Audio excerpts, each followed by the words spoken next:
Hello, hello, hello. Hi, Instagram. Pardon me for my tardiness. Pardon me for my tardiness. Hello, Instagram. How is everybody doing? I'm back for my live. I hope you guys are all ready. Hello, hello, hello, hello. Hi, everyone. This is Dr. Iyabo Webzell from Atlanta, Georgia. I'm back and sorry about my lateness. I know I am late, but late is better than never, right? So hi everyone. I hope you all have your notepads and your pens ready to make notes because we're going to be learning a lot today. If you have any friends that you want to invite to this live, just type their name in the comment section right here. Thank you. Thank you for telling me find you. Thank you. And write their name in the comment section and just post it as a comment and they'll see their name and they will come and attend. So, hi everybody. It doesn't matter whether you're a black woman or a white woman or Asian or Hispanic or even if you're a man, everybody is welcome to this conversation. Everybody is welcome to this conversation and all input is appreciated as long as they are respectful.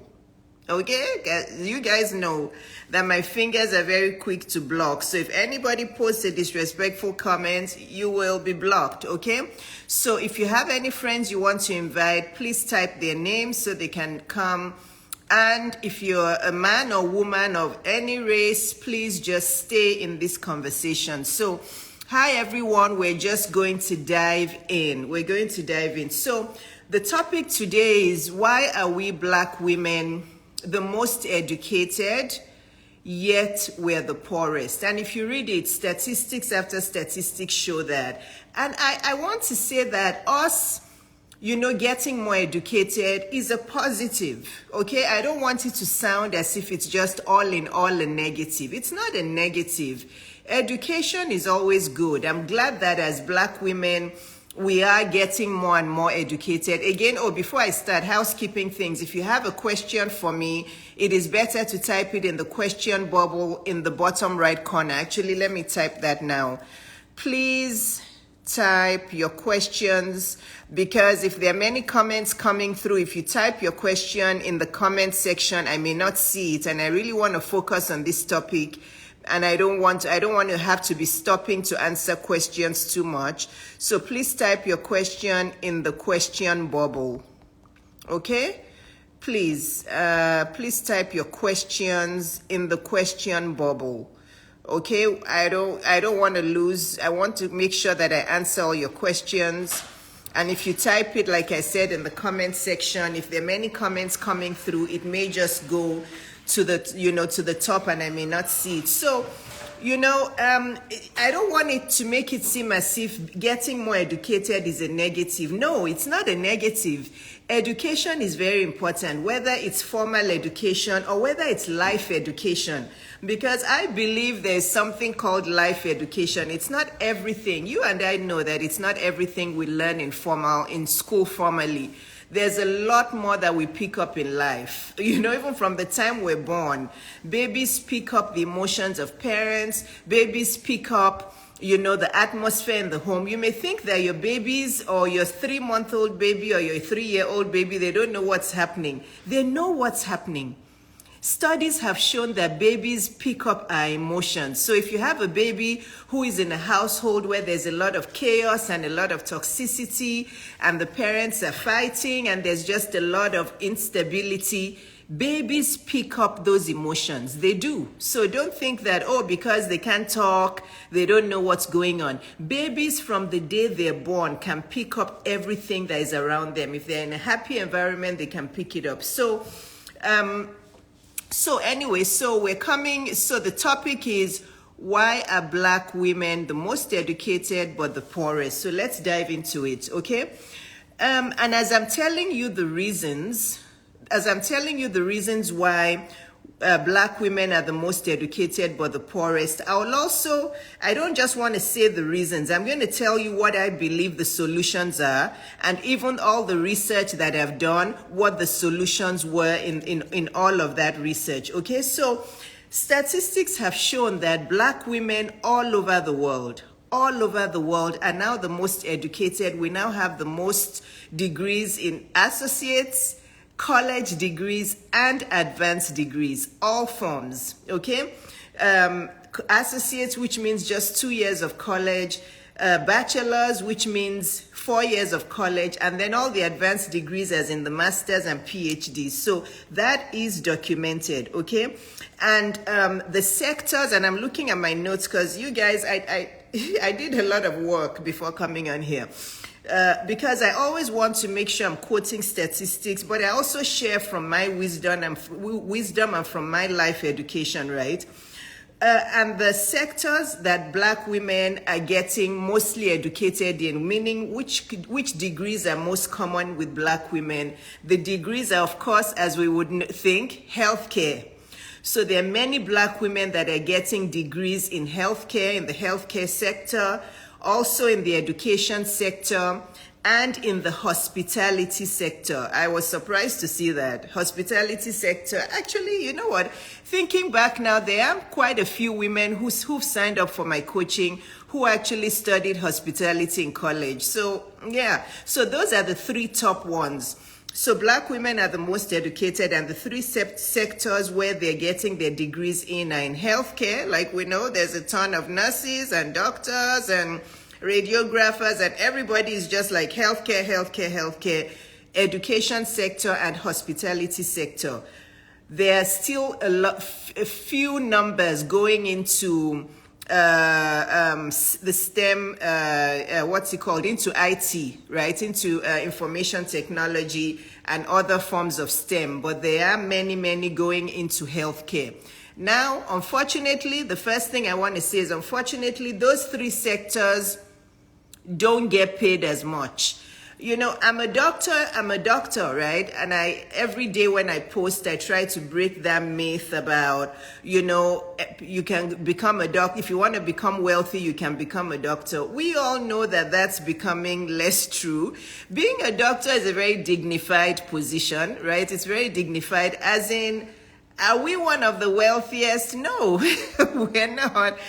We're not one of the wealthiest, unfortunately. Doctors earn a lot, but compared to other sectors like lawyers and all of those, lawyers make up a large population of the millionaires in America, not doctors. You would think that doctors would make up a large portion of millionaires. No, lawyers are higher than us. Engineers are higher than us. So as much as everybody wants to go into healthcare, you know, compared to other industries, doesn't get paid that much. And we have one of the highest burnout rates, okay? You guys know, I don't need to go into that. Burnout is a pandemic in healthcare, along with, you know, the highest suicide rates in women. The suicide rates in women in healthcare is going up every day. Black women in healthcare and suicide rates. The numbers are outstanding. They're going up every time. So those are the three sectors. Okay, I want to make sure, are you guys with me? If you're with me so far, can you type yes? I want to make sure that you guys are following along. Those of you that have been on this live from the beginning, are you following along? Can a couple of you type yes? Okay. So recapping, Black women are the most educated. If you put together associates and college degrees and advanced degrees, we're the most educated. And the three sectors we're getting our degrees in, the top three sectors are healthcare, education, and hospitality. But unfortunately, those three fields don't pay that much. Okay? Yeah, as much as you think doctors earn a lot. Maybe, yeah, relatively, they earn, you know, most doctors, and doctors would hate for me, most doctors who are in primary care, even at the peak of their career, meaning they've been doctors for more than 10 years, and these are employed doctors. I'm not talking about doctors like me who have their practice. Employed doctors, they max out somewhere between 150 to 200,000 on average, primary care doctors. Yes, you know, the ones who are specialists, the surgeons, the orthopedic surgeons, they earn more, but how many of those are out there, you know? And then on top of all the college loans and the high rate of burnout and the low time freedom, there's not enough time for self-care. It's a lot. At the end of the day, you know, if you look at everything, if you compare how much doctors are paid with the kind of lifestyle they live, it is a very poorly paid profession, okay? So, and out of those Black women who are the most educated, a lot of them in America are also the first in their family to get a college education, which again is a nice statistic, right? Which means we are trying to break generational habits. You know, many of those Black women who are getting degrees, they are the first in their family to actually get a college education, which is a fantastic statistic. So it is nice. So I'm just, you know, getting into this conversation slowly. It is nice that Black women are getting more educated. It is nice that they're breaking the generational, you know, what is the habits, or what's it called? But, you know, because a lot of them are the first in their family to get a college education. But the problem is all of this education moving the needle for us? You know, is it moving the needle for us all over the world for us to have a better, more fulfilled, more holistically beautiful life? I don't just want to talk about money and wealth, but as we all know, no matter how you want to look at it, money still speaks in this world, okay? I believe that the way for us Black folks all over the world to be able to have better advocacy for ourselves, to have a bigger voice in government, in the healthcare sector, in all sectors, to be able to have more advocacy for, you know, for other Black folks, is for us to have more financial power.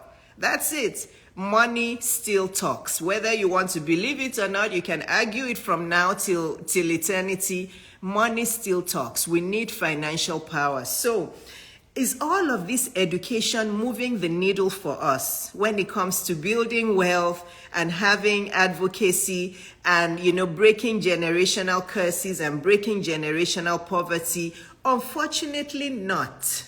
Okay? Unfortunately, it is not. Now, another statistic is in the States. Okay, I'll read your comments in a second. Is that a question? The person who typed the question, please type it in the question bubble. Because like I said, there's a lot to cover in this conversation and I don't want to stop too much when I'm saying things. I don't want to break my train of thought. So please type your questions in the question box. I will take time in between to answer your questions, but I don't want to miss your questions. So Chomi207, type your question in the question box. Now, there's an important statistic in the US, okay? Black households that are headed by college graduates, okay? Are you listening to me? Black households that are headed by college graduates are still less wealthy than white households that are less educated. Okay, did you hear me? So if you have a Black household and one or both parents are college educated, and you have a white household and one or two of the parents are less educated, let's say they only went to high school or they only went to middle school, that Black family will still be less wealthy than the less educated white family. That is food for thought, okay? All of these things I'm telling you shows that an undergraduate degree is still not enough. It's still not a wealth generator in Black families, okay?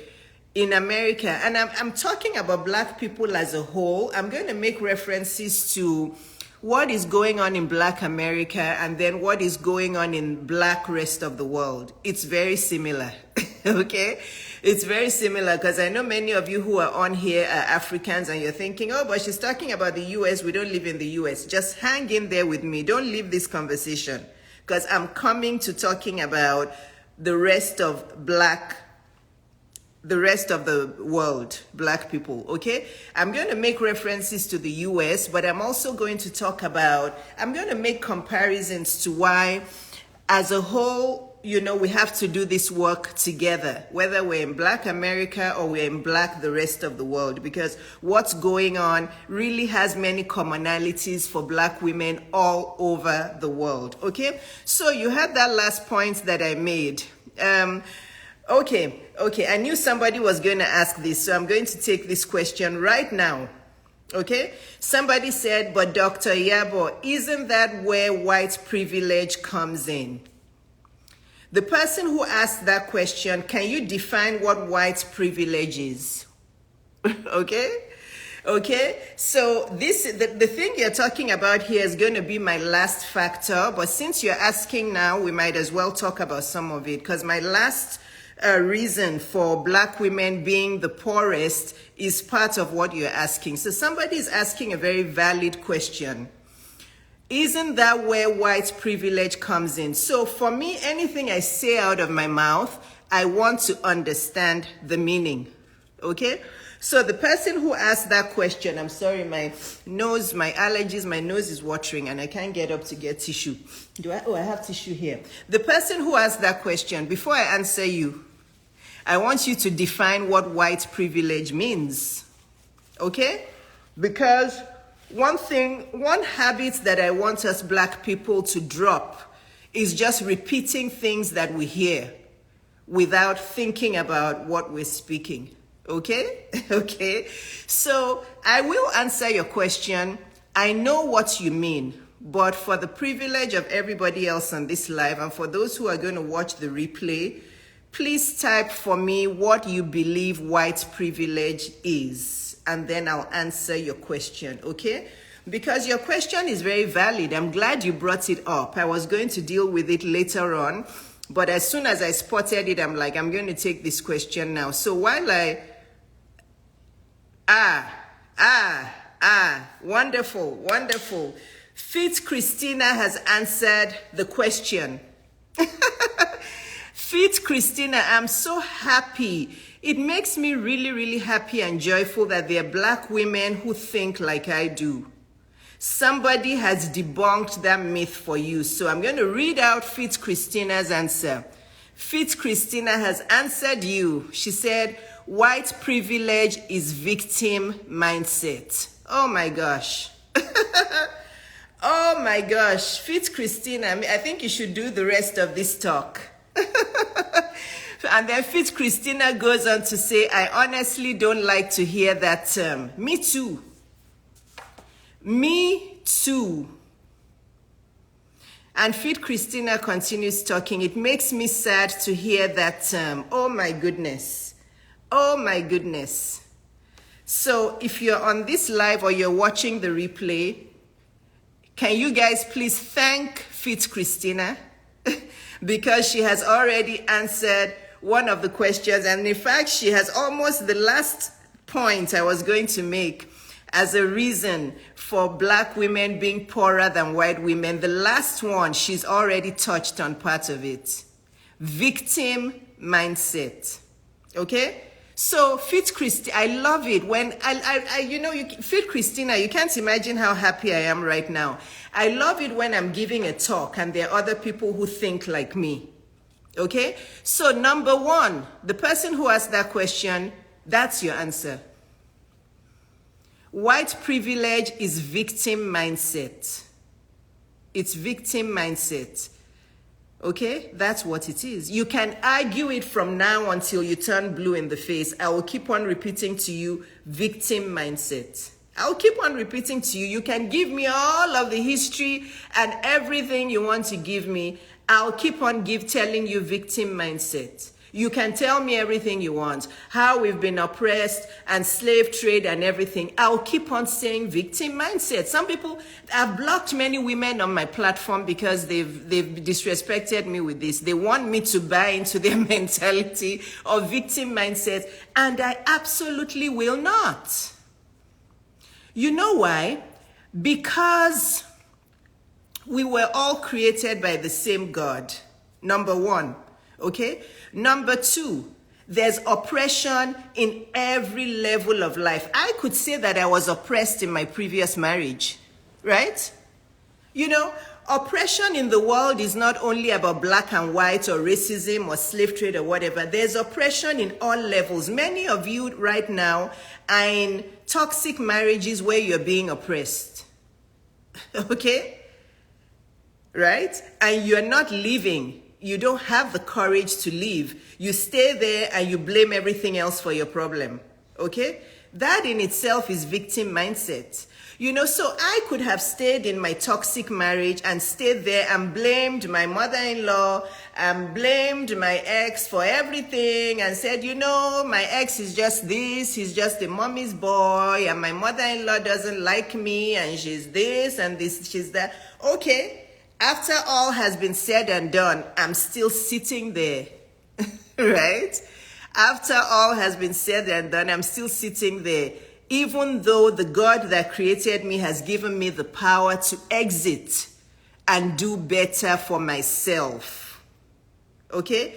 It's the same thing with all this white privilege, white privilege, white privilege we keep hiding under. Okay, it is blocking us and it is making us poor and it is going to keep us poor. Okay, I could have come to this country and talked about victim mindset, victim, and I don't even want to talk about me as an African coming to this country. There are also many black women I know that were born and raised in this country who think like me, who also say that this white privilege thing is nonsense. You know, if you use the power that you have and you use God's privilege. What is white privilege when we have God's privilege? Please, maybe, you know, for me, maybe my faith is just like too strong.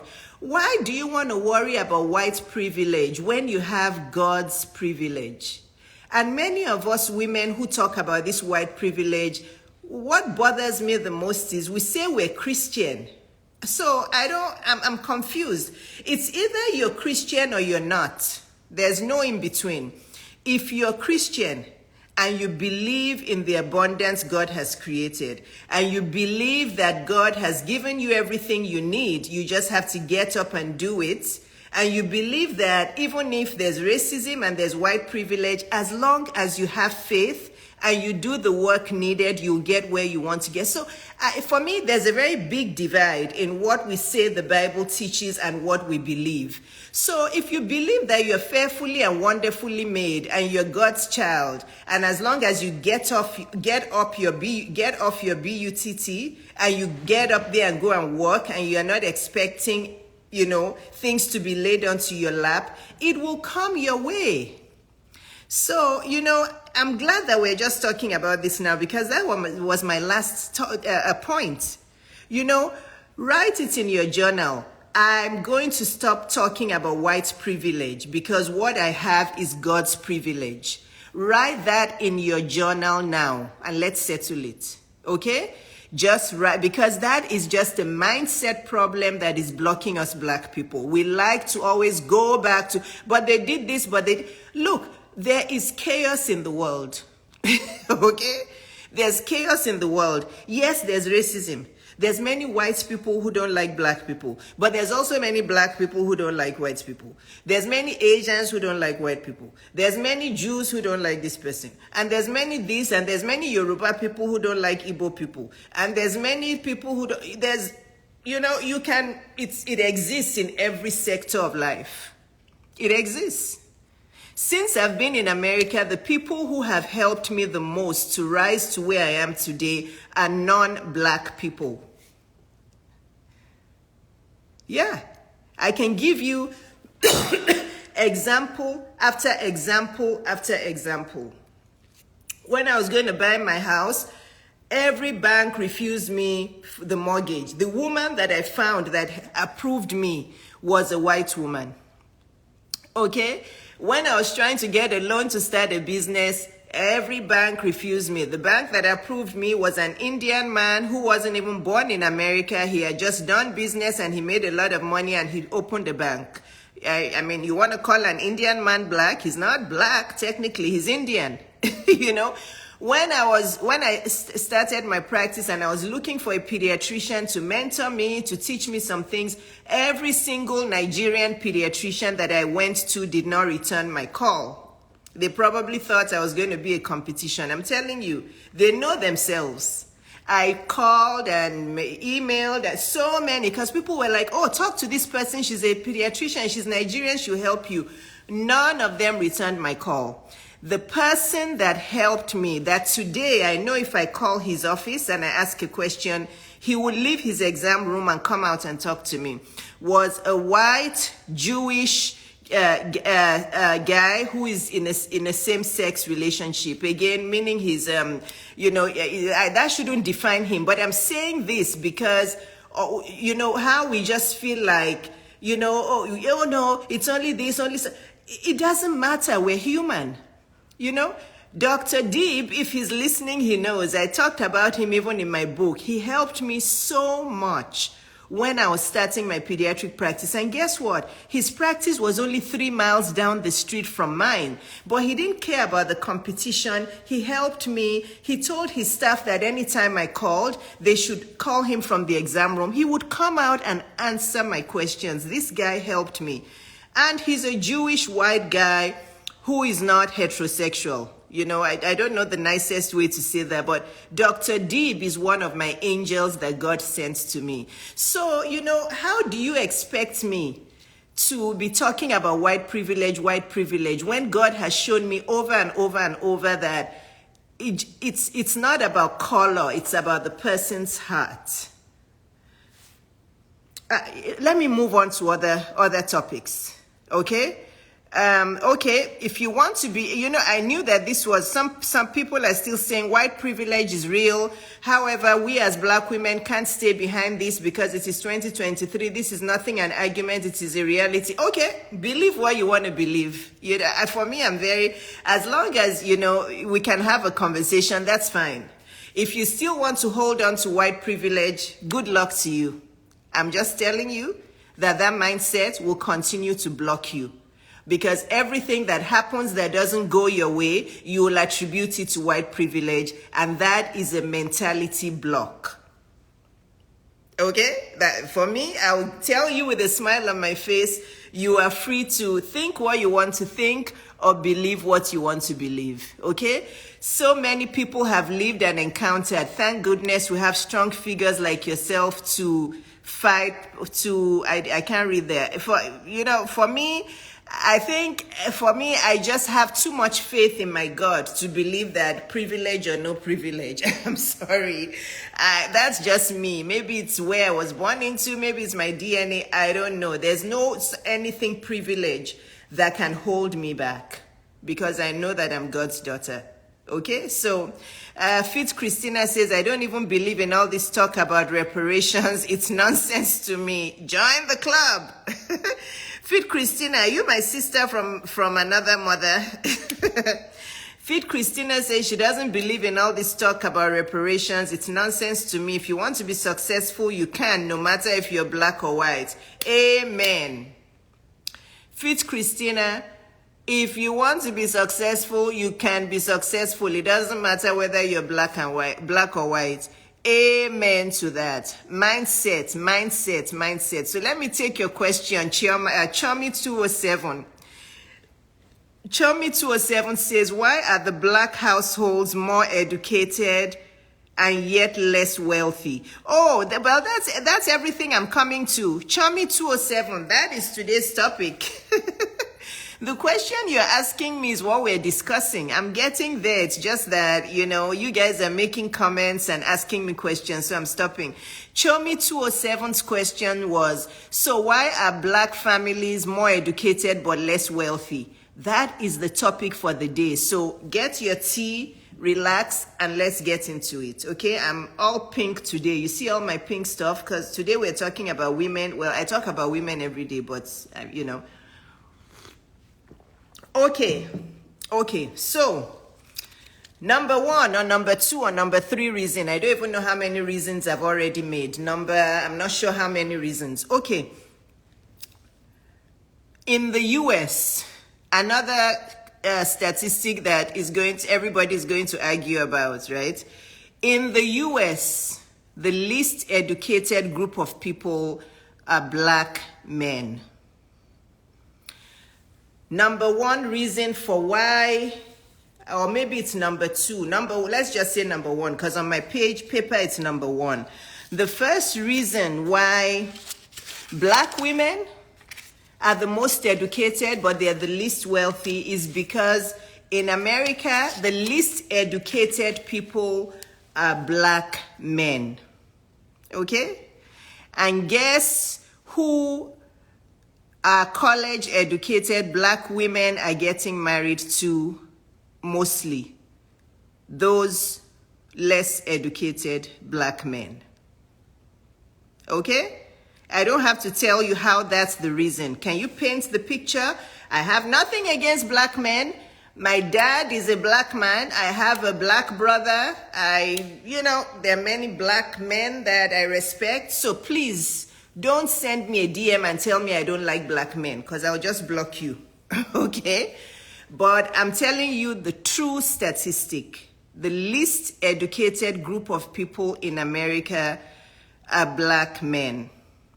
And unfortunately, I look at it as unfortunately, those college-educated Black women are mostly getting married to the less educated Black men.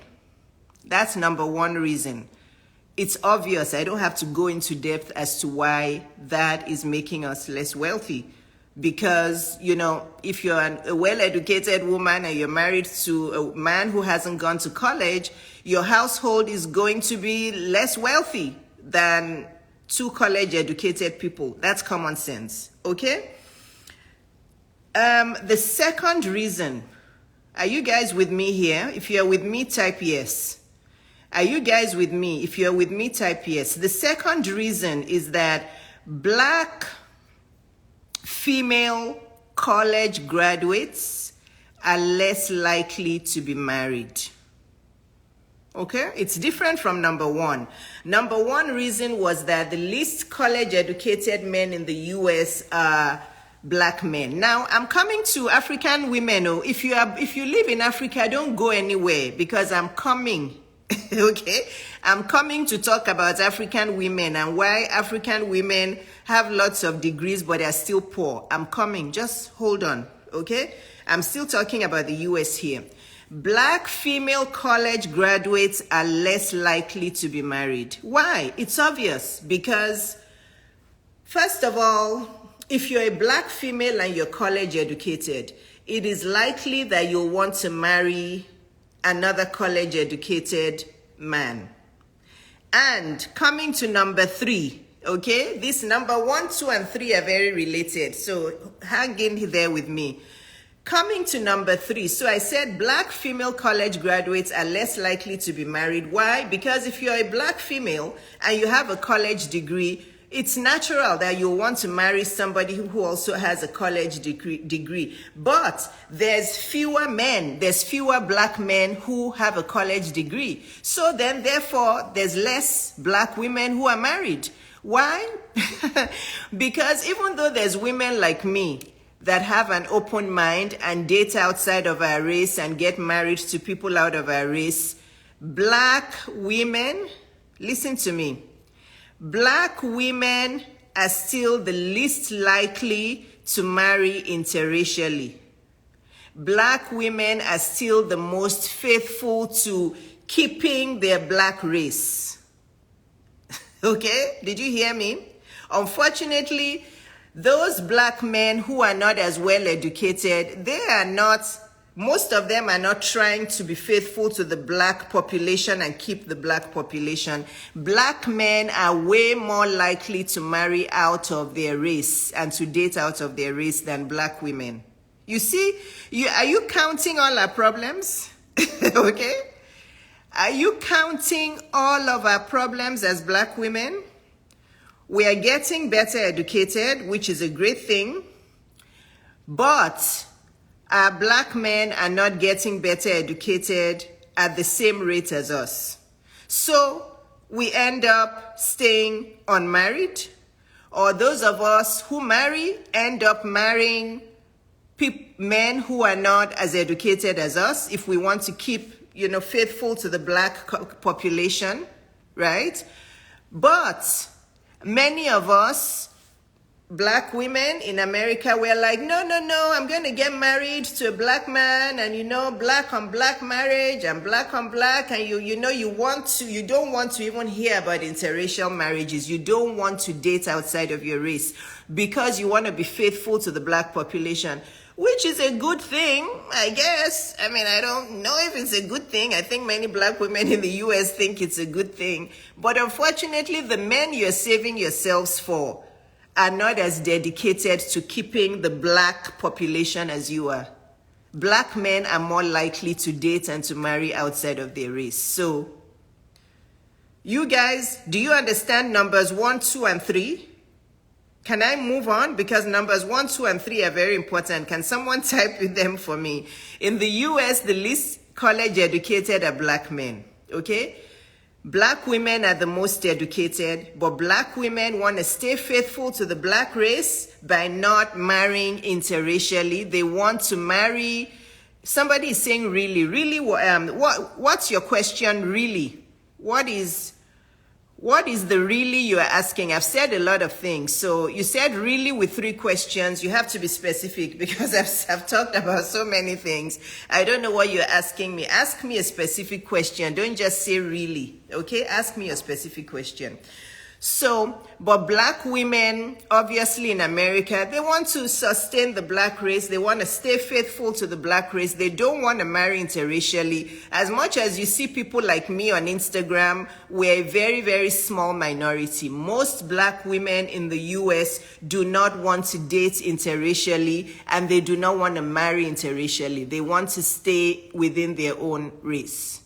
But unfortunately, more black women are college educated, and there's lots fewer black men that are college educated, so there's a mismatch. So a lot of black college educated women in the US end up staying single. And you know what that means?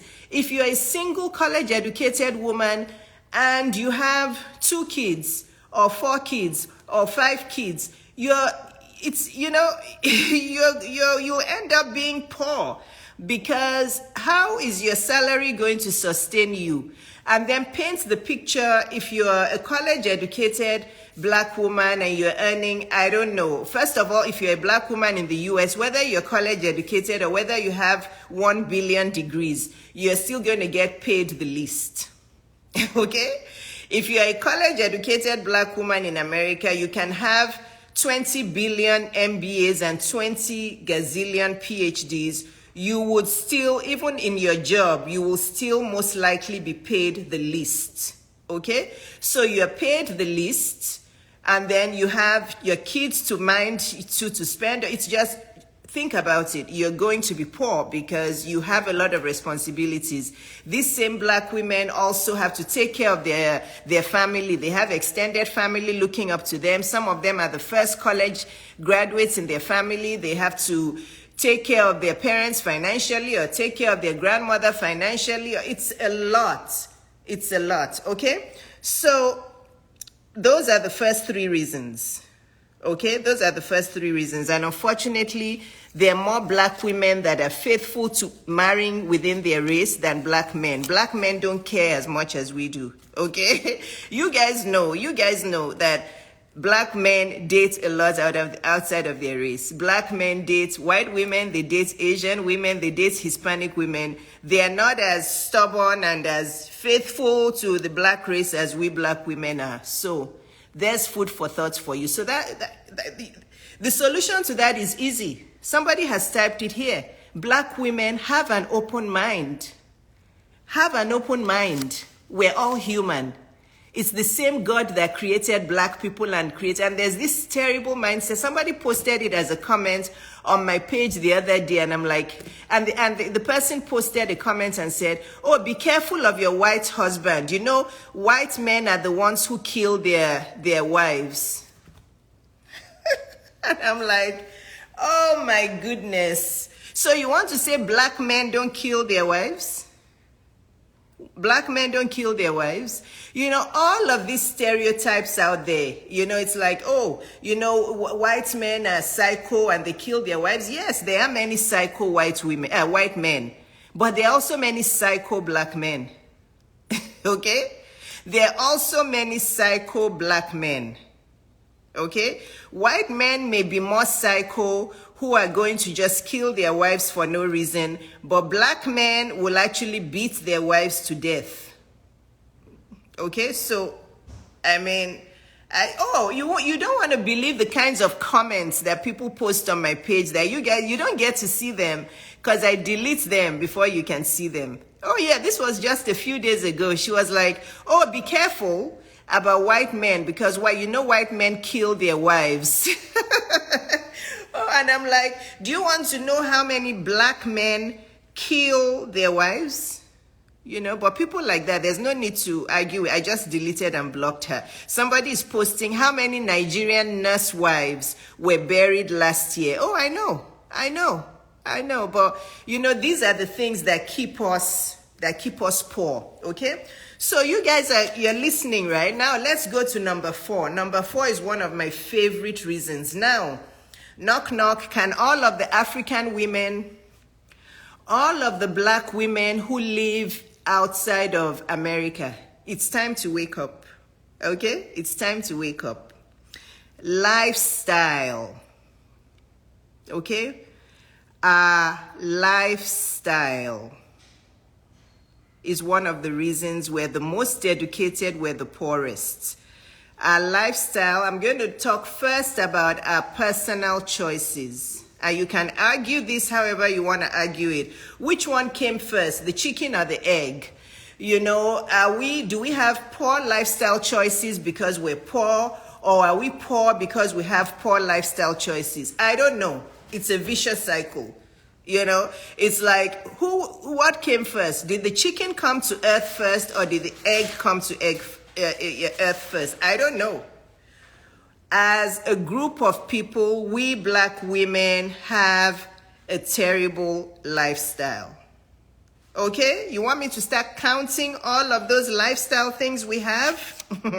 I hope all of the black women outside of America are now awake. Too much stress. Too much burnout. Trying to keep up with the Joneses. Trying to behave as if we have money when we don't have money. Investing in the things that don't matter. Wanting to drive a Mercedes-Benz and a Range Rover even though you don't have money to eat the next meal. Okay? Wanting to buy all of the ashwebis that are presented to you even though you haven't gone on a vacation in the last 10 years. Okay? Wanting to drive a Range Rover even though your kids are not even going to private school or getting the best education. I will keep on listing them for you. Health problems, obesity, overweight, poor eating, sedentary lifestyle, okay? Focusing too much on quick fix things. We want to lose weight. Oh, there's somebody in Dominican Republic that can help me suck out some fat, take out a few ribs, okay? Give me a tiny waist and a big butt to look like Kim Kardashian. You guys know I'm going to go there. You know I'm going to go there. We might as well talk about all the things that are keeping us poor. This is a fact, okay? It is a fact. I'm not making all of this up. We as black people, we have the highest consumer debt in the world. If there were no more black people, most businesses that sell things would shut down. If there were no more black people, Nike will shut down, Amazon will shut down, McDonald's will shut down, all of the terrible things, all of the fast food places will not make it without black people. Right? You know, in fact, probably all of the car manufacturers will not make it without black people, because you'll see a black person in America driving a Range Rover, but he lives in one of the nastiest neighborhoods in America. You will see him driving a Mercedes-Benz, but he lives in a rundown area in America. I mean, you know, we can continue talking about this over and over and over. We think gaining weight is something to be celebrated because all of the other women we are around are also obese and overweight. We have the worst rates of diabetes and high blood pressure from a young age. We have kids that I have seen 6-year-olds in my practice that are 120 pounds, 140 pounds. I see them every day. And then you see the parents too are 300 pounds, 400 pounds. We blame it on the government. We blame it on everybody else. Victim mindset. Our lifestyle is really, really bad compared to other ethnicities. Okay? I can go on and on. I can go on and on. Somebody came to my DM the other day and asked me and said, Dr. Iyabo, this is between you and I. I'm attracted to white men, but they are not attracted to me. Can you, between you and I, I'm telling you, I'm not making these things up. If she's watching this, she came to my DM and asked me. In fact, she's not the only one. Somebody had asked me a question like that a while ago. She asked me that, do you think white women have a preference when it comes to women's weight? She asked me that question. And I said, absolutely they do. I said, to be honest with you, most white men, unless they themselves are obese, in fact, a white man who even has a little pot belly prefers his women slim and slender. You can argue it or you can say it's not fair. Whatever you want to say, you can say. I'm just telling you the reasons here. There are many black women, I think deep within them, who would like to date white men, but they know that white men are not very attracted to women who are overweight or obese. You can't criticize them for it. I don't like overweight men. I'm not attracted to overweight men. So why, you can argue it and say, is that, being overweight or obese, aside from the looks, it is killing us. You look at the pandemic, how many black people were taken, lives were cut short because of all the chronic problems, right?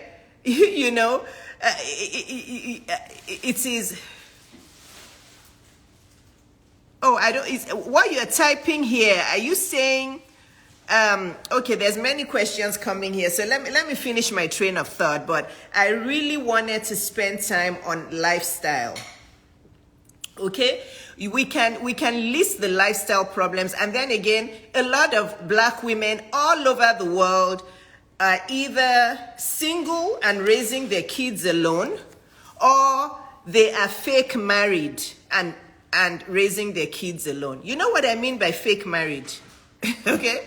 You say you're married, but your husband is not even part of your household. He's there, but he's not there. That is what I call fake married. That is an epidemic in African households. The black man, the African black man is just there to provide money. That's even if he provides the money, but he's emotionally disconnected from the marriage. He's not helping in the house. He doesn't help raise the kids. He's just like, okay, as long as I provide the money, I'm okay. So these black women, they are out there. Let me give you the scenario of the average black woman, average black African woman who lives in America or outside. Okay, they say they're married, but they're fake married. They have 3 or 4 kids.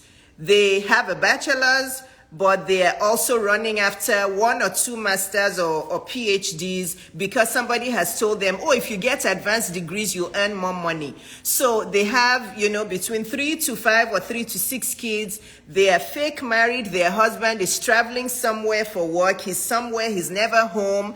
He gives them some money, to do whatever, but she is trying to make ends meet. She probably works in healthcare because that's where most of them work. She's probably a nurse or a doctor who is working 100,000 shifts from Monday through Sunday. She has 3 or 4 kids she has to take care of. She has to clean the house. But even though the husband is absent, he's not there, he wants to come home for dinner and eat the best food, right? He wants to come home and eat pounded yam and, and everything and the best food. So these women are overwhelmed.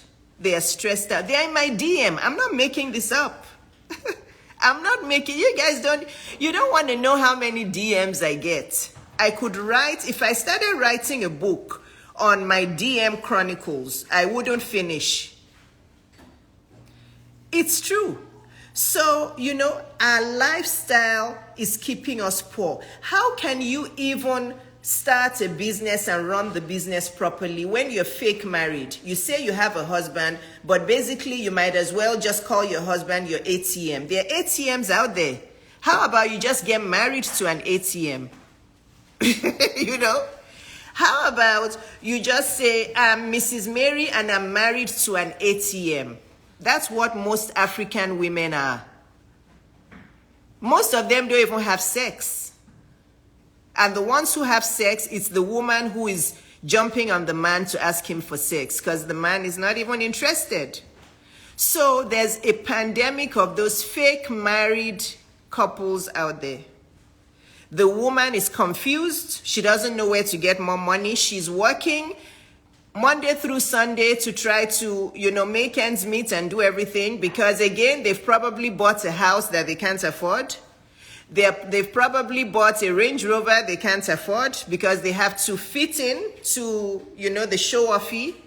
They're probably buying a Ashwebi every second, so they have to fit into that. They don't wear J. Crew jewelry like me. Their earrings are not $50 like mine. They probably wear all the gold and the diamond. It's like, where am I going to stop? Personal choices killing our lifestyle. From the show-offy, to all of the nonsense as in divorce is bad, divorce is not allowed, so therefore they stick to a marriage that is just a mess.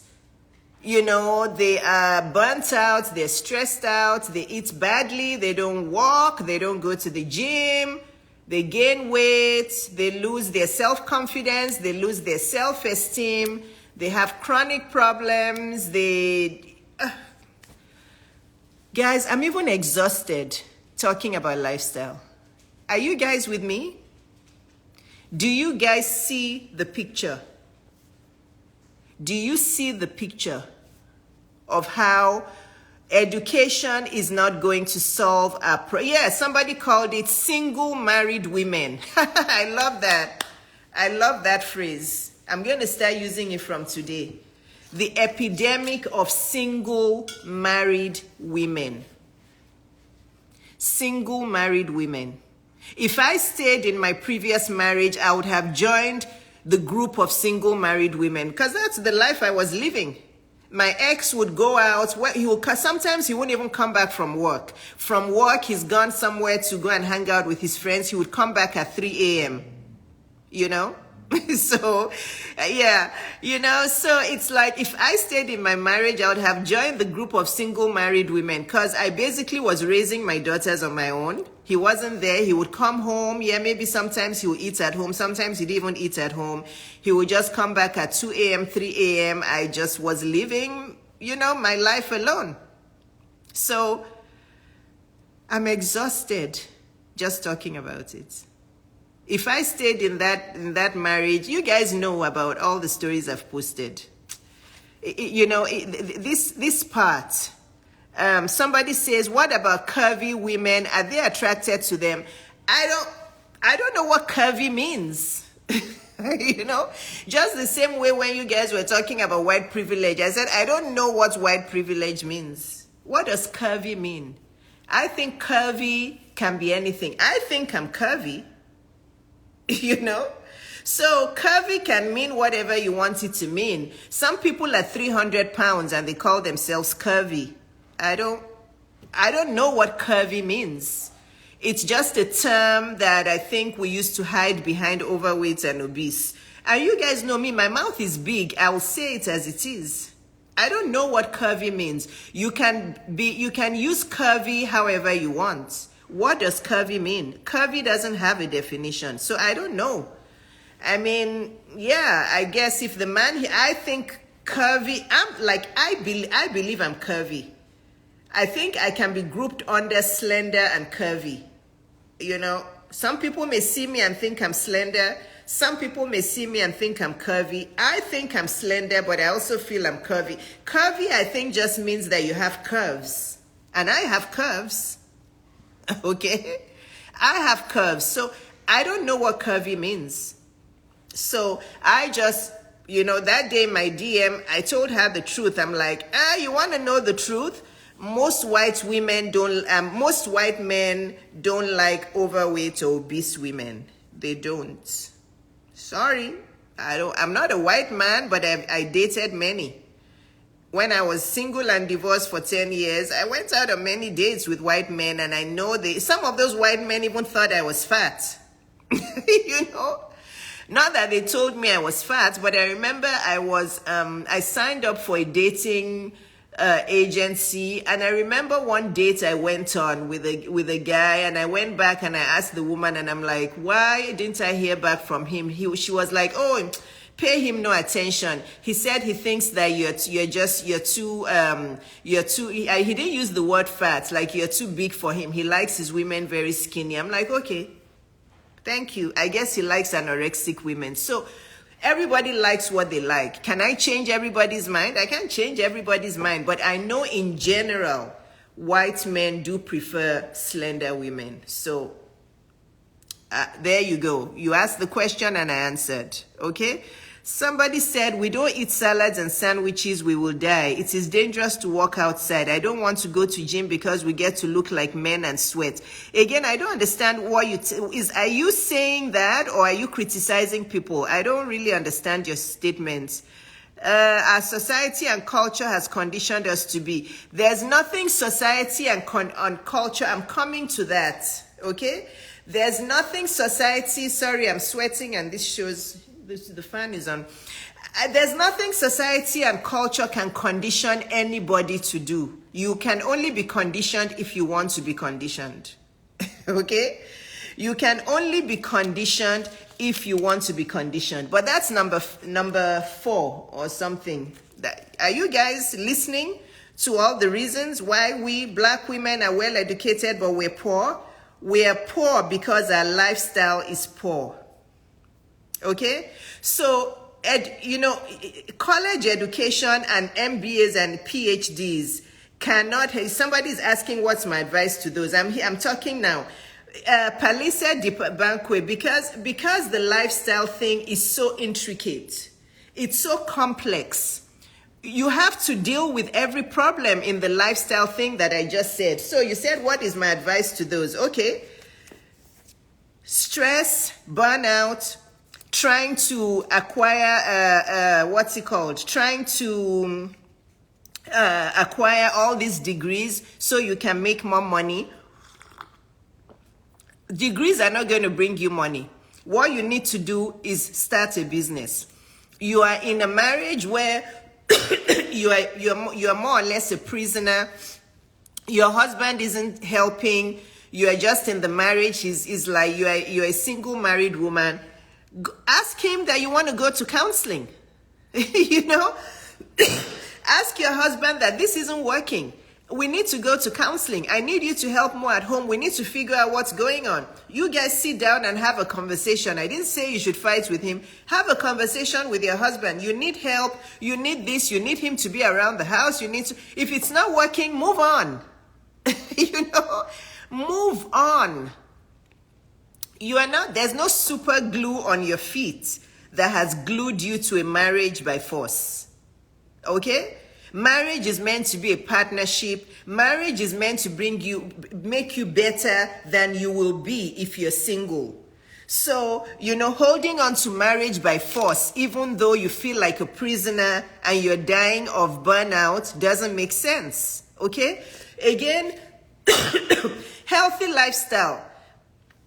Clean up your diet. Clean up your diet, eat better. The lifestyle one, I can't answer it on this live. Palisa, I know you're asking me, so what's the solution to those ones?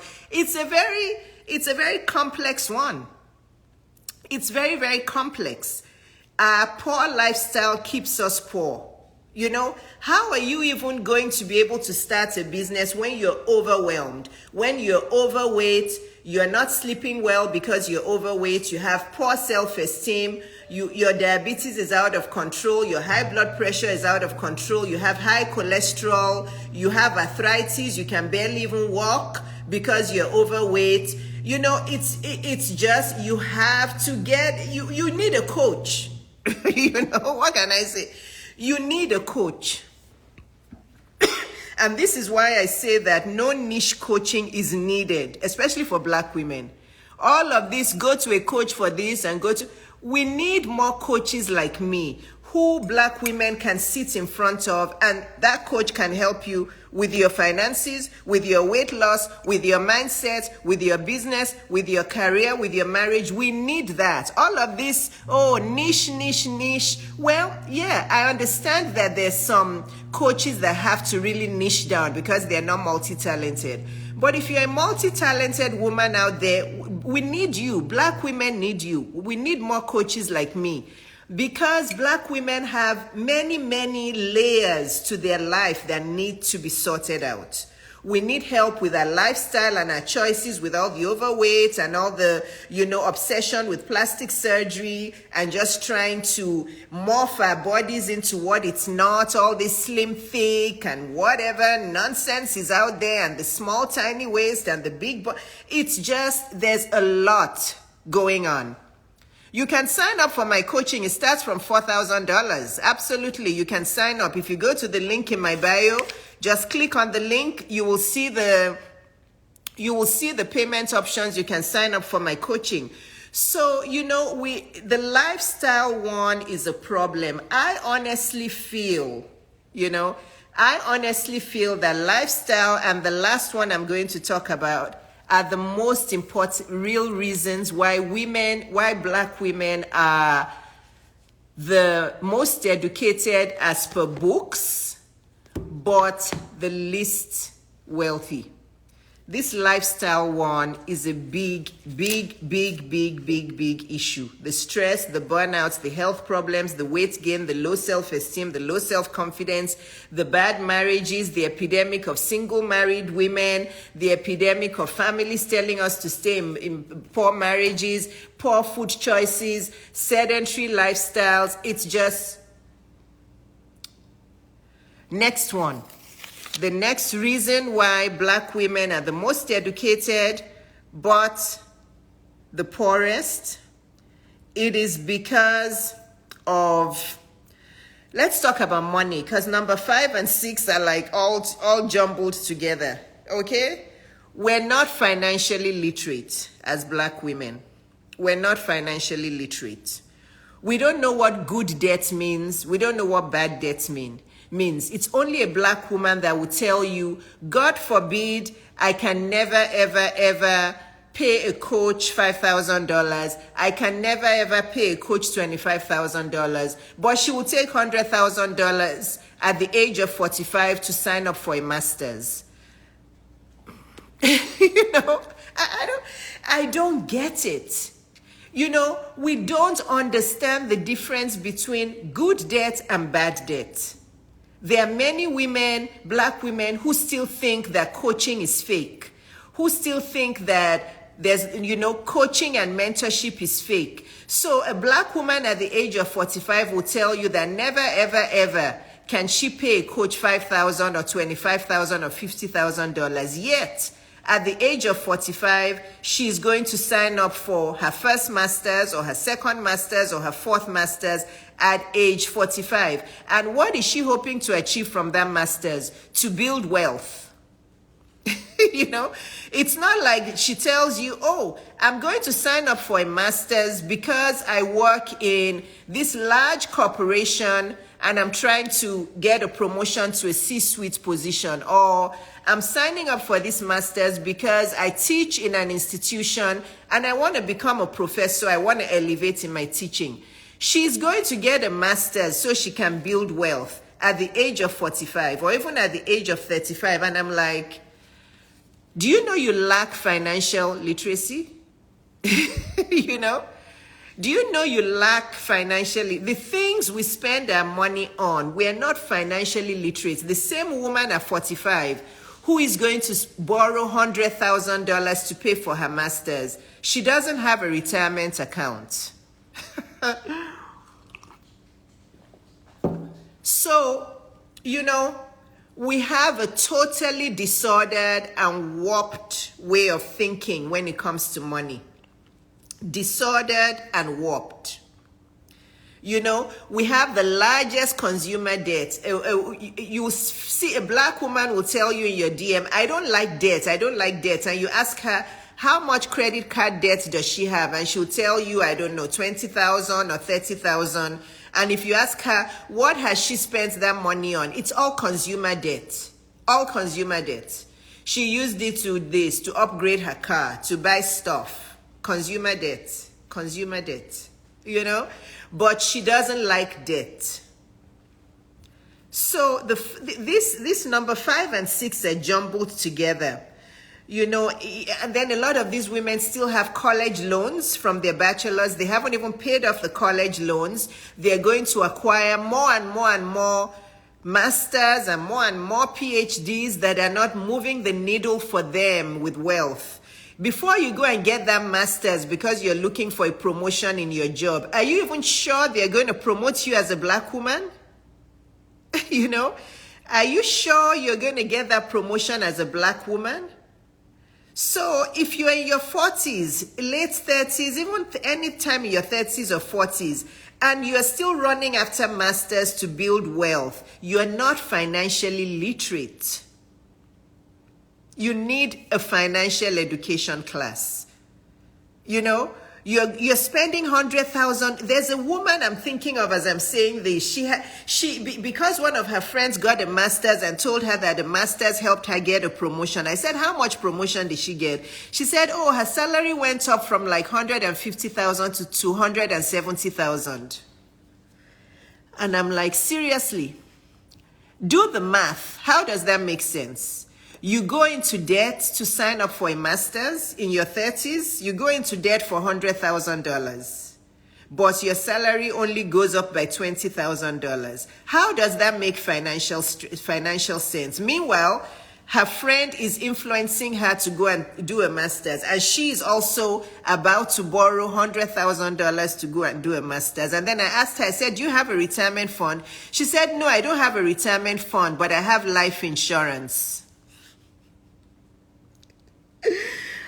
Oh my goodness. And this woman is like in her mid or late 30s. And I'm like, oh my goodness, black women need financial literacy education.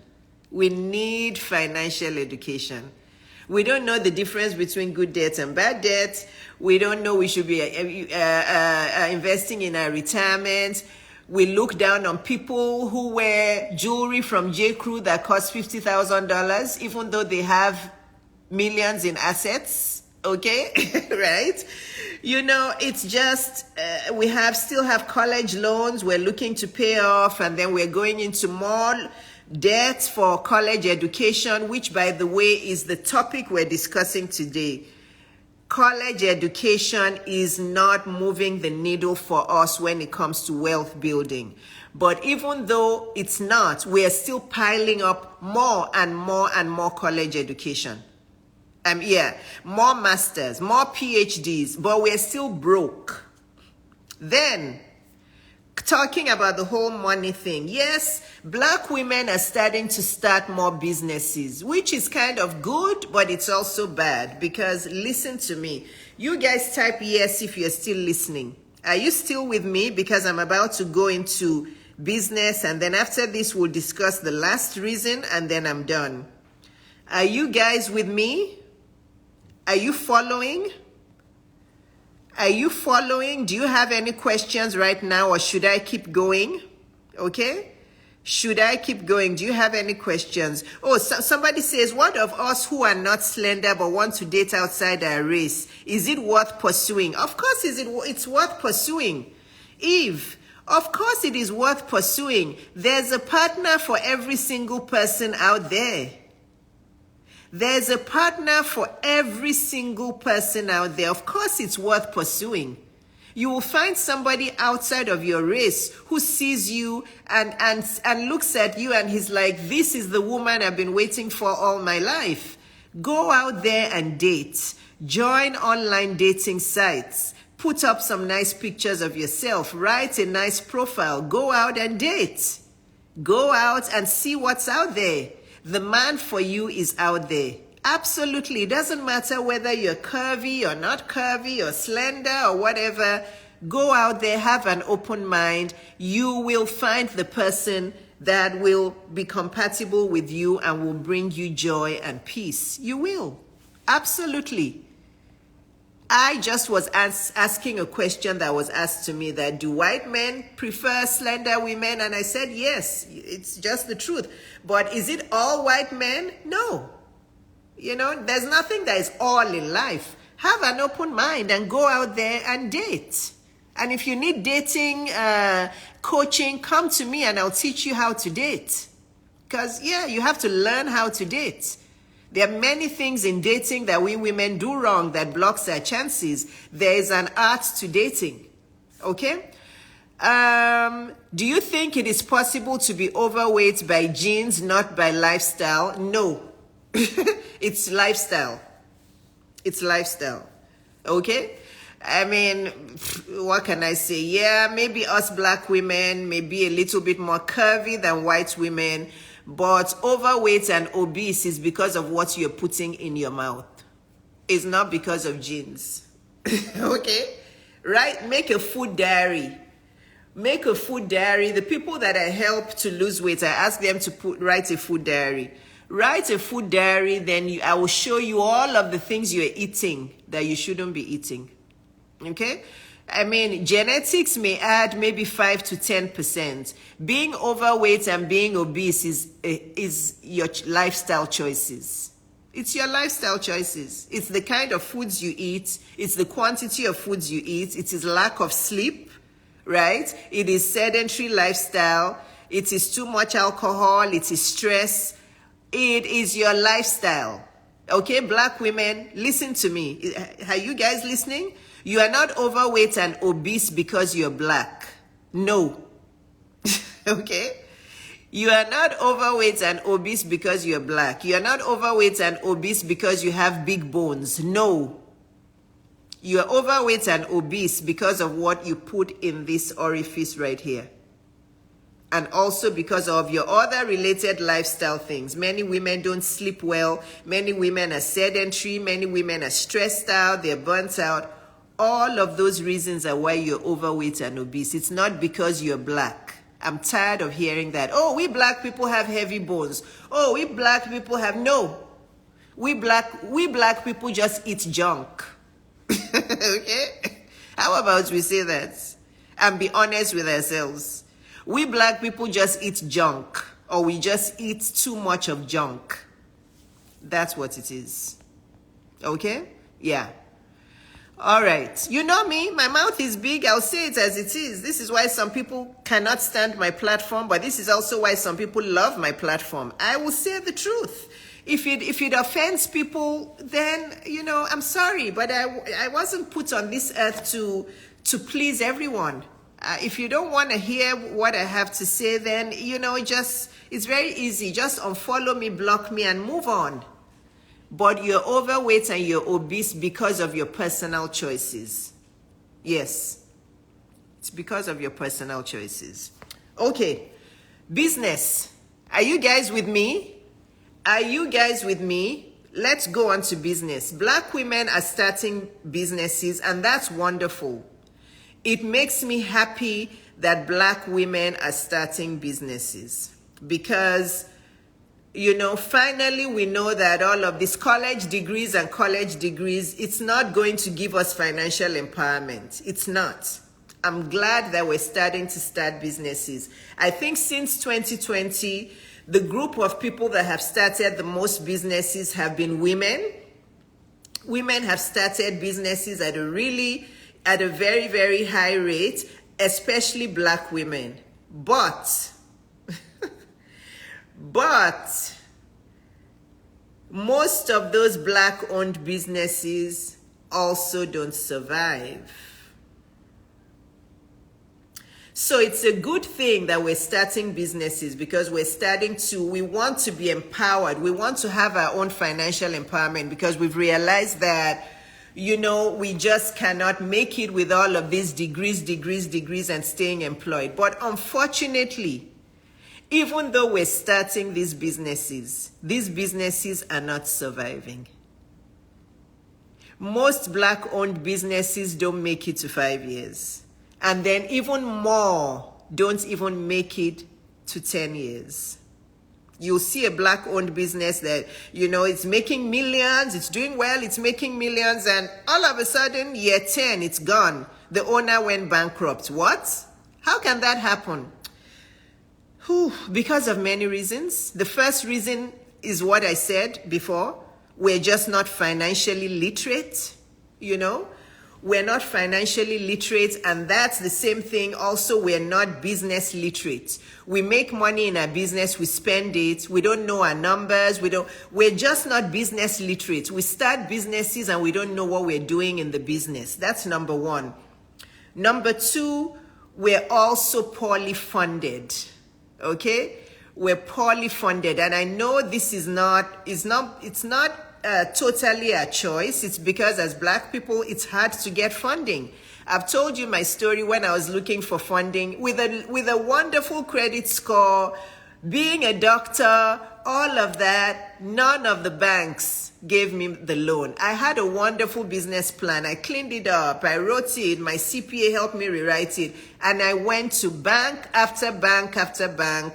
They found some bogus reason to refuse me. But I didn't give up. I kept praying until I found this small Indian-owned bank in Florida that gave me the money. We're just poorly funded as Black businesses because nobody wants to borrow us money. We don't get funding because, again, we're Black and they feel we're less trustworthy and blah, blah, blah, blah, blah. They're not going to say that, but we know that that's the reason. They will look for some other bogus reason. But again, this is another vicious cycle, okay? So if we are able to start building more wealth, we will start helping our own people, okay? Hang in with me here. This is why it is so important for us to build our financial power, build our wealth. But how are we going to build wealth when we're getting more educated but we're still poor? So if more Black women or even more Black men are building more wealth and they're able to have bigger businesses, they're able to have banks, they're able to have a way to be able to borrow money to these Black people, then we can start to be better funded in business. But it's a vicious cycle. It's like the cycle that keeps going on. We're poor, so we stay poor. We're poor, so we cannot help our own people become wealthy. So, we're going to the white-owned banks to get financing, and they're not going to give us financing because they see us as a risk. So, it's like, how are we going to get out of that revolving vicious cycle? Well, we need more people like me who are going to speak the truth and not be trying to be politically correct. Too many Black people are too politically correct. We don't want to talk because we don't want to offend the Black people. We don't want to. I'm doing my own for God. I will speak the truth. And if you don't want to hear, don't hear. I'm covered and protected by God, but I want to help people. So it's like, we say we're not well-funded as Black-owned businesses, but how are we ever going to be well-funded? Because it's a vicious cycle. We need more Black people who are going to build wealth. And then as more Black people build wealth, we can then help to fund more Black people. You know, we can become more financially literate. We can become more business literate. We can start to have more businesses that are flourishing. We can start to manage our money better. We can start to understand what it means to go into good debt, what it means to have bad debt. We can, you know, it's just, you know, so we have to start somewhere. What is the solution to all of this financial mess? Before somebody asks me, the first solution is to start somewhere. You know, the first thing would be to, if you don't know where to start, hire a coach like me, hire a mentor that will help you break it down and help you understand that, okay, where's your retirement fund? Why are you spending money on this? Why are you spending money on that? Why are you driving a Range Rover or a Mercedes-Benz when you only earn $50,000? Why are you driving a Mercedes-Benz when you have $25,000 in consumer debt? You know, why are you buying everybody's Ashwebi? Why are you buying Louis Vuitton bags when you're in debt, when you don't even own your own house? Why are you driving a Range Rover when you live in the worst house in the worst neighborhood? You know, it's a lot to unpack. I can't, you know, it's not possible. This is why I knew I was going to be on here for like 2 hours. It's not possible to give you all of the solutions to a very multi-layered problem. You know, so if we're not being funded well in our businesses, unfortunately, most of our businesses remain as one-man businesses. I see it all the time. Black-owned businesses don't have efficient teams. They don't have staff that can help them in their businesses. So how are you going to scale a business when you are the only one selling, you are the only one doing your numbers, you are the jack of all trades in your business? That business is eventually going to collapse. You have to at some point start to hire staff. You have to start building teams. The more teams you build, the more staff you hire, well qualified people, not just hire any cheap help. So it's a vicious cycle. You know, we're poorly funded, so therefore we can't hire staff, and then because we're poorly funded, our businesses don't last. We don't believe in hiring coaches, but we believe in borrowing money to go and sign up for an MBA. But even though we're done with the MBA, we still don't know how to run a business. So it is a multi-layered problem. It's multi-layered. You know, but how are we going to be able to get more funding? Well, more of us have to start making more money. You know, more of us Black women have to start making more money so that we will be able to start banks and be able to fund our own businesses, you know. But if we are a risk, if we're a financial risk to institutions, they're not going to borrow us money. You know, they're not going to borrow us money. So I don't understand, you know, when, you know, I wish I could have a magic wand and say, this is the solution to all of this. The solution to this is multi-layered. It's multi-layered. So, you know, I'm coming to the most important reason for why, if you haven't listened to anything during this conversation, if you haven't listened to anything, this is the time I want you to be very attentive. Not the number 7 reason for why Black women. Luna, I don't need you to bark at this time. Luna, be quiet. This is important. Of course, Luna starts barking when I want to talk about the most important thing. The most important reason why Black women are the most educated, but they are the poorest. The most important reason, and the last one, is what I want to discuss now. Okay? The most important reason, I'm going to repeat myself so that it can really sink in. The most important reason why Black women are the most educated all over the world, but we are the least wealthy and we're the poorest. You want to know? It is because of our warped mindset beliefs. Our mentality, this organ inside this place, our brain, we need to retrain it. Okay? You can get all of the education that is available to you in the world. You can sit in the best classrooms and keep on acquiring knowledge after knowledge after knowledge after knowledge. If you do not retrain your brain and you do not retrain your mentality and your mindset, you will remain poor. Mindset, your beliefs, social conditioning, cultural conditioning. This is how we do it in my culture. This is how we do it. This is how we do it. This is how it's done. Victim mindset, entitlement mindset, poverty mindset, expectation mindset. Help me, help me, help me, Dr. Iyabo. You have money now. Help me. Why are you charging me? Don't you already have money?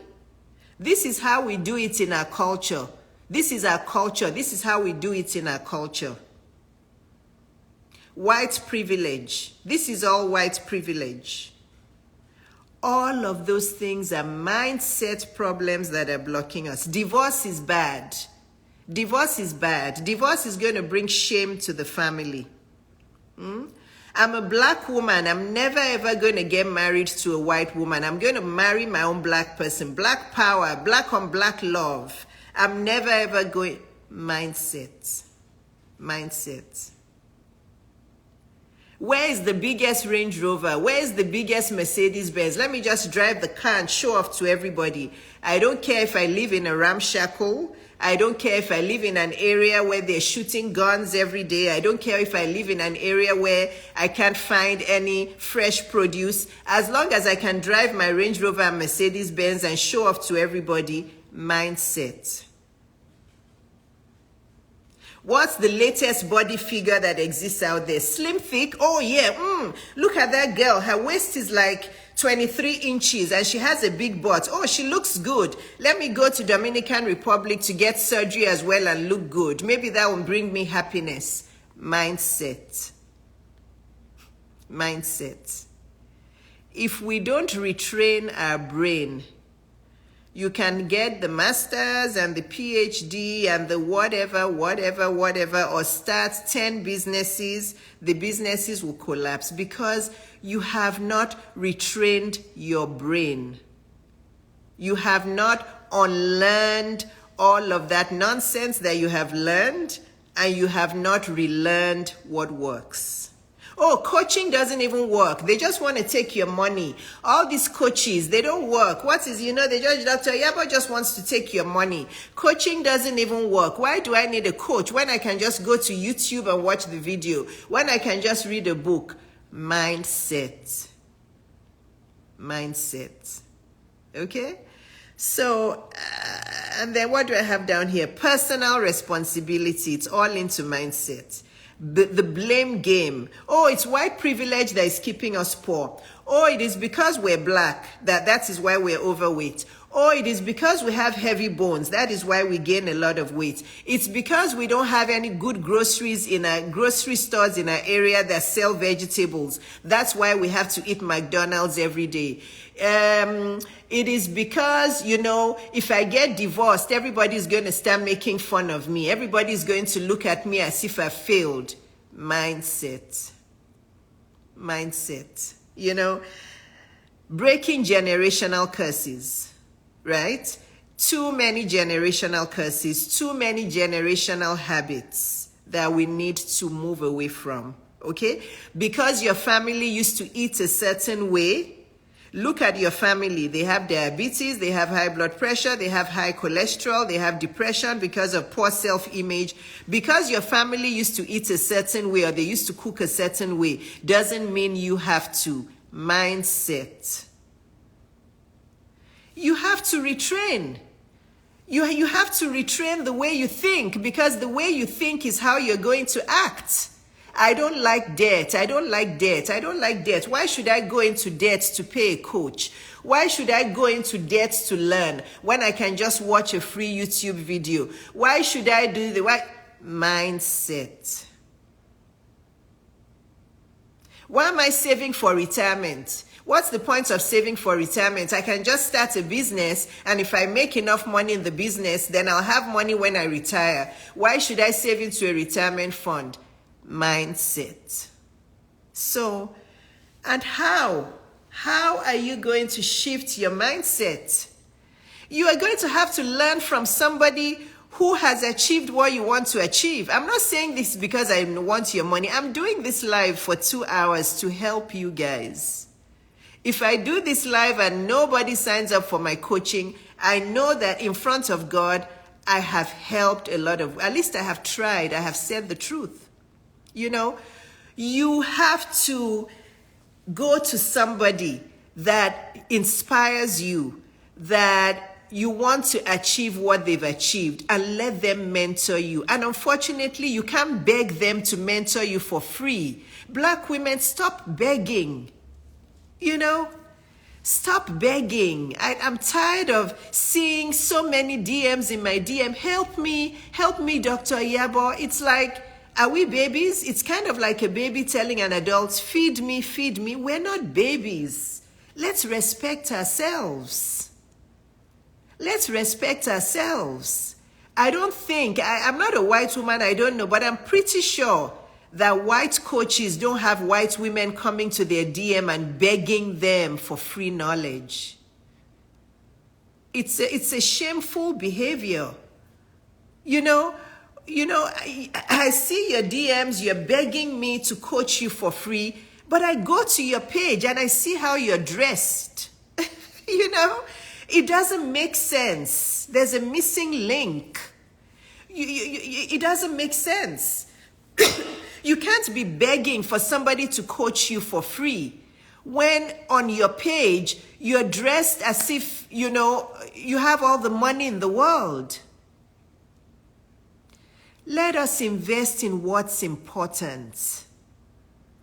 And let us retrain our brains, because, you know, it's a multi-layered, somebody is laughing, it's true. You know, I see them, they come to my, it's over and over, they come to my DM and they're, please, Dr. Iyabo, coach me. I can't afford your coaching. Please coach me. I don't have money though. Coach me, coach me.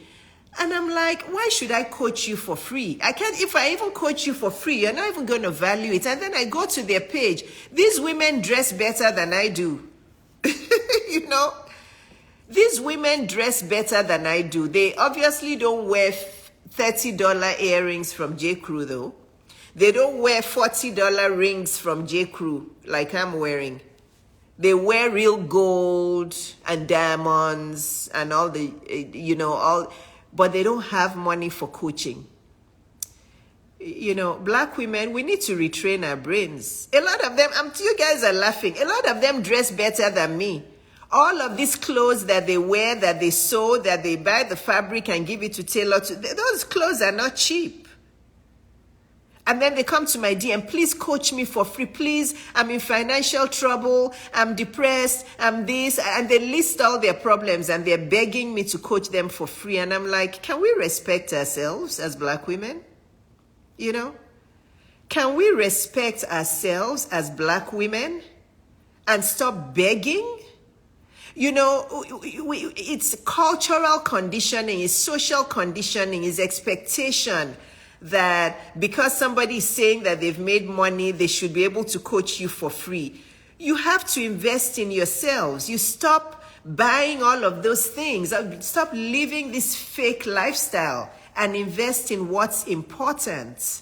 You know, so I hope you guys got the reasons. You see now that just getting an undergraduate degree is not going to help us. Getting 5 masters is not going to help us build wealth. Getting 10 PhDs is not going to help us build wealth. You see now where the underlying problem is with us black women as to why we're well educated, but we're still poor. If you see all the reasons, if you get it, type yes, because I'm done with the reasons. If you were here from the beginning and you get the picture, somebody has a question, I'm going to go to the question, then I'll be done. Do you guys get the picture? You guys can start asking me your questions. Now, if you've been here from the beginning, do you see the picture of why education is not our solution?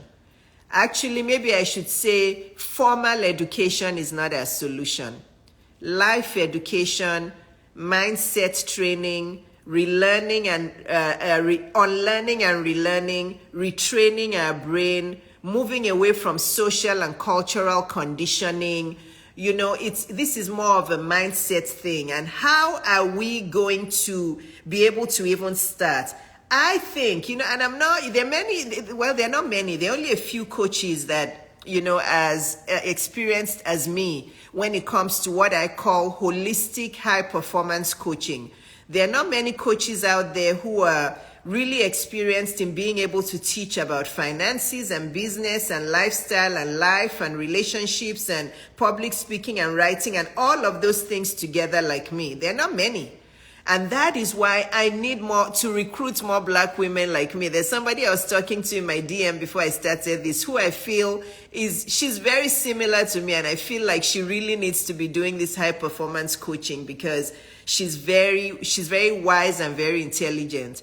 You know, so this is why I need more Black women who are like me, who are going to start coaching on high performance and on holistic coach, because we need coaches who can train and teach in all areas of life, right? So let me see. Dr. Olo says, what is your advice for a young woman who wants to quit her 9-to-5 cycle but needs extra financial and emotional support? Okay, so if you want to quit your 9-to-5, again, there's many other questions, but I'm going to give you the short answer because it's very hard to answer these questions in one sentence or in 2 minutes. So if you want to quit your 9-to-5, again, it depends on whether you're single or married. Are you single or married? Do you have emotional and financial support from your husband? Do you have, help and support from your husband? So I don't know the big picture. But if you want to quit your 9-to-5 and you need extra financial and emotional support, you have to do it in a wise way, okay? You want to start a business. I think that's why you want to quit. Obviously, you're not quitting to just sit down at home. So if you want to quit your 9-to-5 because you want to start a business, you have to be wise about it. You have to run your numbers. What are your bills? How much are you earning? What are your bills? What is your lifestyle like right now? What is your rent? What is your mortgage? What are your utility bills? How much are you paying for your kids' education? What are your expenses? How much is coming in? How much is going out? What can you cut back on? What lifestyle expenses are not necessary that you can cut back on while you build up your business? So you're going to have to run your numbers and really have a tight accounting and tight budget for your transition phase. And then you'll start the business while you're still in your 9-to-5. And you have to take care of yourself. You have to know how you're going to sleep well and have a really nice, healthy schedule so that you'll be strong and alert to be able to manage your 9-to-5 while you build your business. Because otherwise you'll burn out. So if you have your 9-to-5 and you have to still keep it for some time, then on the weekends or in the evenings when you come back, you have to work on your business while you're still working your 9-to-5. But that means that your self-care has to be tight. You have to eat well, you have to exercise, you have to sleep well so that you'll have the strength and the energy to do both. And then as your business starts to do well, you can start to cut back on your 9-to-5. You know, maybe go from Monday to Friday to part-time, and then you juggle the expenses back and forth. And then when you get to the point where your business is making almost enough for you to be able to meet your day-to-day expenses, you can quit your 9-to-5. So I'm going to say that my advice is for those people, self-care is key. So, but for most people, they can't do it because most women who are in their 9-to-5 who want to quit, they are in a toxic environment. You know, they can't even quit because they're in a toxic environment. They're working their 9-to-5, they're overweight, they're eating badly, they're not sleeping well, they have marriage issues, they have health issues. So it's like, where do you start from with these women? You know, this is why you need a coach. This is why you need somebody to help you prioritize what needs to come first. So I hope I answered your question. That question, I know many people ask it and they feel like I'm just going to have a magic wand and say, but there's many moving parts to that question. It depends on so many things. What kind of support you have in your family, how much money you have saved, what kind of debt you're in right now, what is your health like, what is your self-care routine like? I hope I answered your question, Dr. Olo. If Jewel says, Doctor, let me ask this question in the question bubble first, because they asked first.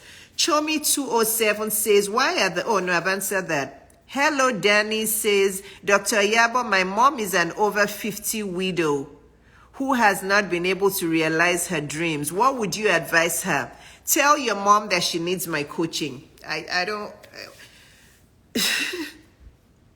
Hello, Daniels. You said your mom is over 50 and she's a widow and she has not been able to realize her dreams. She needs a coach. She needs me. How am I going to answer her? I can't give you that. Again, this is what I say about mindset, right? There's no quick fix to anything. This is the beauty of coaching. And again, let me address this. I know there are many coaches out there that cannot be trusted. I know. Since the coaching industry has been growing, there are many fake coaches popping up. Everybody is now a coach. So be careful. Do your due diligence. Follow them for a while. Consume their content. Listen to them live. Please do not pay any coach out there. Listen to me. If you go to their page and you don't have many lives or many reels where you can hear them speak and where you can really connect with who they are, don't pay them money. That's number one. Follow them for a while. See if their mission connects with yours. Look at their reviews. Look at their testimonials. Look at their own life. Do they look like what you want to become? If you're trying to lose weight and you go to a coach who is overweight, good luck to you.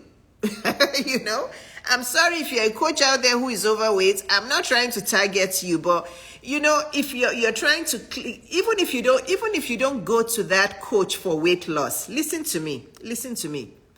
If you're trying to lose weight and you go to a coach to help you with your finances and you are focused on losing weight, but you hire a coach who is overweight or obese to help you with your finances, you see how that can be a problem for you in your weight loss? Even though you didn't go to that coach for weight loss, they'll rub off on you. So there are many things you have to look at when you're hiring a coach. You go to a coach for, I don't even know what example to give, but make sure that the coach's entire life is a life that you admire and you emulate. Because whether you go to them for weight loss or not, if you hire a coach for your finances or for public speaking or for writing, and that coach is obese, but you are focused on losing weight, and you are in your weight loss, you're in your weight loss process, but you're going to this coach to hire them for something else, that's not a good choice. Because inadvertently, they will influence you. Or they will try to just talk down your weight loss journey because they themselves are obese. So be careful, okay? Be careful out there. But for the person who was asking about their widowed mom, I'm sorry to hear your mom is widowed, but she needs a coach.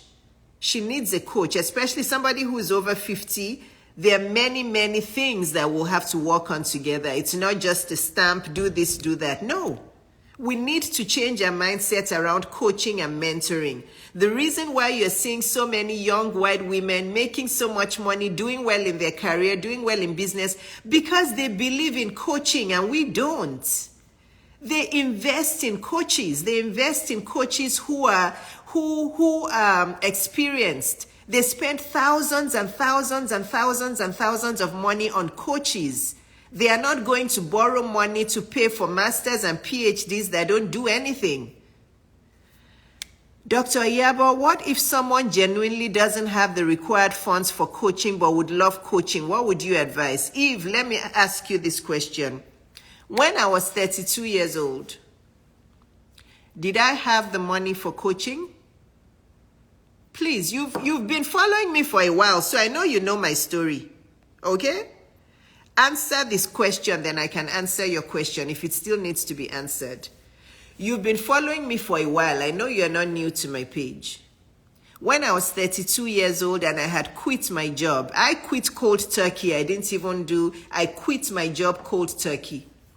So when I quit my job and I needed to start a business and I needed to hire experts, coaches, consultants, coding people, business consultants, all of that to help me, what did I have the money?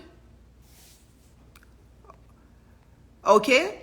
If I'm waiting for you to answer the question, or maybe somebody on here can answer on her behalf. Eve is asking me, and if you're watching the replay, you can answer yourself, because many of you are my regulars. You've been following me. Eve said, what if someone genuinely doesn't have the required funds for coaching but would love coaching? What would you advise? Did I, Dr. Iyabo, have $250,000 sitting in my account that I paid over the years on coaches and consultants and medical expert consultants and conferences and all sorts of continuing financial education? Did I have it in my account at age 32? When you answer that question, or if somebody asks that question, or if somebody can answer and tell them what I had to do to get the money, then you answer. You know the answer. I don't know why you're asking me. Somebody says, David Alexander Steele, and thanks for always liking my posts. I noticed that you like a lot of my posts. I think this is a gentleman right here on my live. He says, you speak a very good book. Love your words of positivity and honesty. Thank you. I'm glad that there's a man in the midst here that is also telling us. Thank you very much for supporting my platform. Thank you. I try to be positive. I try to be honest. Dr. Zainab Sleep Coach says no one can afford coaching. You guys have not answered the question. You guys answer my question and then I'll end this live. You always don't want to answer that question because you know what it means. Eve Jewel and Dr. Zainab Sleep Coach at age 32, when I didn't have money. No, nobody is answering the question here. You don't want to answer the question because you know the answer. I didn't have money at age 32 to start a business or to pay for coaches and consultants. How did I get the money? There are many of you here who are my regulars, so answer the question. Somebody said, I'm sure you didn't. Please, how did you do it? Somebody said, no, you invested over time and prioritized. Somebody said, you were bold and courageous at age 32. Okay, what did I do? Oh, somebody has answered. Queen Okogwe has answered. Borrow. Take on good debt. Ah, Queen, you really are a queen. Queen Okogwe, meanwhile, I don't even recognize you. I don't even recognize you as one of my regulars. You got a loan. Okay, now you guys are, you did odd jobs to raise money. No. I did not do any odd jobs. Okay, you are now answering. You've all been hiding. I'm seeing all of my regulars now. Dr. Zainab Sleep Coach, you've been following me for a long time. You know that I took a loan. Sylvia 5, you know that I took a loan. Somebody said you were really courageous. I don't know what to tell you. If you want to become financially free, if you want to build wealth, and you never want to borrow money to do it, just accept your present life. Okay? Somebody said, I took a loan and my daddy supported me. Yes, my daddy didn't support me with money. He supported me in the fact that I should go ahead and take a loan. Because he said, if you want to make millions, you cannot do it without raising money and taking a loan. So, you guys know what to do. I don't know what to tell you. You know what to do. You know, you guys take loans for the silliest things. I'm sorry. No disrespect meant. You guys take loans. You know where to find money. If you want to sign up for an MBA, you know where to get the loan from. Right? If you want to buy that latest Range Rover, if you want to buy that latest Range Rover, you know where to get the money from to loan to get that Range Rover, don't you? Yeah, I'm winking at you because you know. If you want to drive that latest Mercedes-Benz, you know how to raise the money to get to drive that latest Mercedes-Benz to show off to your friends and your neighbors. And then you're asking me, how do you get money to pay for a coach? The same way. The same way that you raise money to buy the things you don't need is the same way that you raise money to pay a coach. You know, if you think it's important for you to pay for a coach, you will find the reason. Okay, I know. Everybody says getting a loan in Nigeria is for no such reason is almost impossible. I don't know what to tell you. I have many clients in Nigeria who've paid me over $4,000. I don't, you know, can I solve the problem of the whole world? I don't know. You know, I have many clients. In fact, most of my coaching clients are outside of developed countries. Yeah, I have more clients in Nigeria and Ghana who have paid me $4,000 or more than clients in America. So what can I tell you? You find a way. If you need something badly, you'll find a way. You know, you'll find a way. I have more clients outside the UK and outside the US than clients in the US and UK. If you want something, you'll find a way. So I hope that answers your question. I hope that answers your question. I don't know what to tell you. If you want something badly enough in life, you'll find a way to pay for it. That's it, period. You'll find a way.